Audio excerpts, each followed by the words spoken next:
Welcome to Wrestling with Attitude. I'm your host, Summit Rock, and my co-host, Mr. Biggs. What's up? We got a really good guest today. We have the voice of XWW, Craig Veltri. Thank you, Mr. Biggs. Summit Rock, thank you very much for having me. I'm a huge fan of the show. Thank you. So much glad to have you here. I wanted to ask you, how did you get into professional wrestling? Cut. What? I had a reline your shot. Craig's shoulder was completely cut off, and you were completely cut off. Whoever set this camera up was like, I'll fix it. Start it again. That was me. Okay. Yeah. Oh, we have somebody in there. Hello. Yeah, we have professional. Yeah. All right. You don't have to re-record it. Just keep it going. Yeah, we'll edit it. They leave all the bloopers in. There's a lot of them that start this way. Oh. Okay. Look at that. Look at that. Okay, focus, ladies. Let's go. Here we go. Wrestling with Attitudes in 5, 4. Welcome to Wrestling with Attitude. I'm Summit Rock, your host, with my co-host, Mr. Biggs. Yeah, we got a good guest today. The voice of XWW, Craig Veltri. Thank you very much for having me, Biggs. Summit Rock, really great to be here. I'm a huge fan of the show. Thank you. Thanks for coming. I want to ask you, how did you get into professional wrestling, being announcing? It was a fluke, to be perfectly honest with you. I graduated from college back in May of 2011, and I really had no prospects of getting into the business. I, was kind of jaded with it after 3 years of studying it for the entire time, and I had been aware of Extreme World Wrestling for many years, and was friendly with management. And back in October of 2011, I just kind of sent out a feeler to them, an email on Facebook to them, and I asked them if they needed help, setting up the ring. I figured they already had a play-by-play guy that they, as far as announcing was concerned. And I sent an email to one of the guys in management. He hit me back and he was like, "Dude, we could definitely use you as play-by-play." And got to Kate's Skating Rink in November 2011 for Deadly Resolution, and almost a year later, it's been one wild ride, and I've been screaming for joy ever since. So So I want to ask, what's your relationship with the 51% owner, Manny Mac? How is your guys' relationship? Because I know it's a rocky one, from what I see. To be fair, Manny Mac gives me a lot of freedom journalistically, and he gives me a lot of freedom in commentary. If you've seen any of my columns, which are available for viewing on Facebook.com/Extreme World Wrestling, we have very. He gives me the freedom. He really doesn't care what I have to say, as long as I'm promoting his matches. He doesn't like what I have to say about him all the time. But he knows better than to have any of his cronies put his hands on me because, well, he may be well connected, but so is my family. Well, So I want to ask you, what's some of your favorite matches you've called? Favorite matches that I have called? Where do I begin? Let's see. Honestly, ones that really stand out, especially from the younger talents,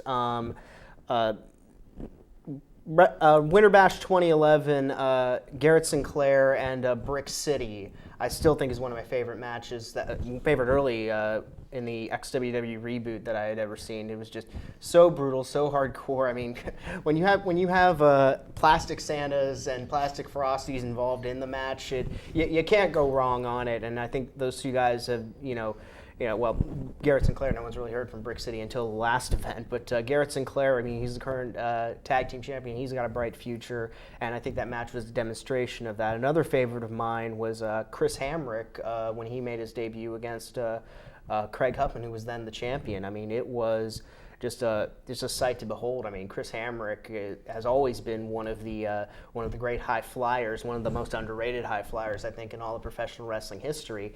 And to see him at the age, he's over 40 now, and to see him still pulling off those maneuvers, I mean, it was breathtaking, and it was an honor to be there. But I would honestly say that just my favorite match of all time, it's got to be Patton Jones versus Manny Mac. It was so brutal. It was so high flying. I mean, Manny Mac's back. Which one?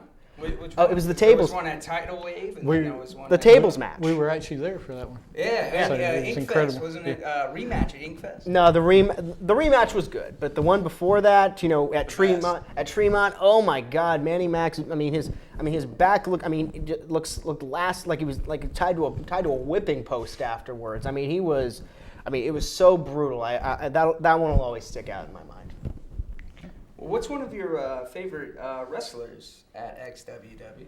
Favorite wrestlers? That's a good question.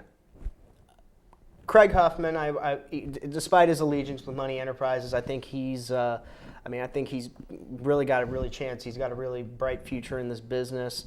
Patton Jones, I think he's got a really bright future in this business. God, so many guys. Let's see. But as far as favorites are concerned, I'm not really in the business. Though I have an opinion, it's based merely on what I see. I'm not really one of those guys that says, "Ooh, my favorite is," or he's the best. I let the title picture We know speak that, for that. you guys have a big event coming up. We do. It's going to be. Actually, there's 2 events coming up this yeah. week. Well, 2 events this week, anyways. It's going to be October 25th at Tremont Music Hall. October 27th at Tremont Music Hall. Halloween Massacre, which will feature the XWW debuts of former ECW World Heavyweight Champion Tommy Dreamer, and the original Doink the Clown, Matt Borm, who also has a history in ECW, as you're well aware, is born again. Yeah. But they're going to have some great. They're going to be a really great. Tommy Dreamer. How appropriate for XWW. The Halloween Massacre. At Halloween Massacre on a casket match with the Black Rose of formerly of Money Enterprises, I should say, Sephiroth. But he is, Tommy Dreamer. We are XWW. Innovation required, violence expected, and Tommy Dreamer is the innovator of violence. He fits right in. How perfect is that? I'm really looking forward to it. I'm sure most of our fans are. Tickets are available now at extremeworldwrestling.com and at TremontMusicHall.com There's as well. also another match going to be happening against one of the people you've been in conflict with in the past few weeks. Yes. Eric Adams versus Eric Adams, Flair. Encyclopedia Adams. If only he would use that knowledge. Knowledge and common sense aren't exactly the same thing, is it? But after the events of the last Tremont show, Reed Flair stood nearly outside the ring, challenged Eric Adams to a rematch, and Adams accepted under the condition of 2 out of 3 falls. Now, I got a chance to see Reed Flair. Now, you want to talk about a blue chip prospect. Not only does he have the pedigree to become one of the best champions ever, but he also is, he went pound for pound. Let me say this right away about the Puerto Rican Lion. He is no slouch. Trained by Johnny Rods, the reigning XWW United States champion, probably one of the last great catch-as-can wrestlers out there today. He is a great champion. He's a great champion, but unfortunately, his confidence in closing is not something that he has his claws sunk into. Pardon the pun. But I will say this: I think honestly, and you'll read this in my column later this week on Extreme World Wrestling's Facebook page, my forecast from Craig's Corner. I think it's going to come down to Reed Flair's resourcefulness, Eric Adams' skill, but in the end, as it usually does, I think it's going to come up as a Money Enterprise interference. Whether or not he's going to be able to win it, well, you'll have to wait and read the column. And find out then. Yes, exactly. So which match out of the 3 that you were talking about, the one with Tommy Dreamer versus Seth Roth, and Doink the Clown versus Patton Jones, and them, which one are you most looking forward to? That's like asking me which Spice Girl I'd be most interested in, even now. But no, actually, you mentioned those 3 matches. You're overlooking a really huge match on that card. The triple threat match for the XWW heavyweight title between the champion Big Country, the 464 behemoth of Money Enterprises. He will be going head-to-head against Both Virus members, Quest and Sweet Dreams, 2 former champions themselves. Wow. Honest to goodness, I'm surprised for a heavyweight title match. Eric Adams got in my head earlier today about whether or not it's a world title. You know what? It's the world heavyweight title as far as we're concerned. You know, it's the biggest title in our company, and we're ready to take over the world. So, with Big Country holding that title and Money Enterprises involvement, this is going to be the culmination, I think, of the Virus Money Enterprises feud.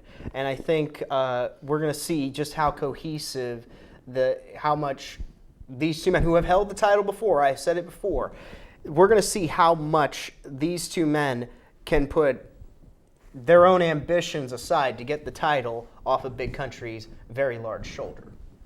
That's going to be a heck of a match at Halloween Massacre. I think that was everything we have for today's show. Thank you for tuning in to Wrestling with Attitude. I'm Summit Rock I'm Mr. Biggs. with Mr. Craig Veltri. And don't forget, come out to Tremont Music Hall this Saturday, 7 o'clock, for Halloween Massacre. Tommy Dreamer. The one and only.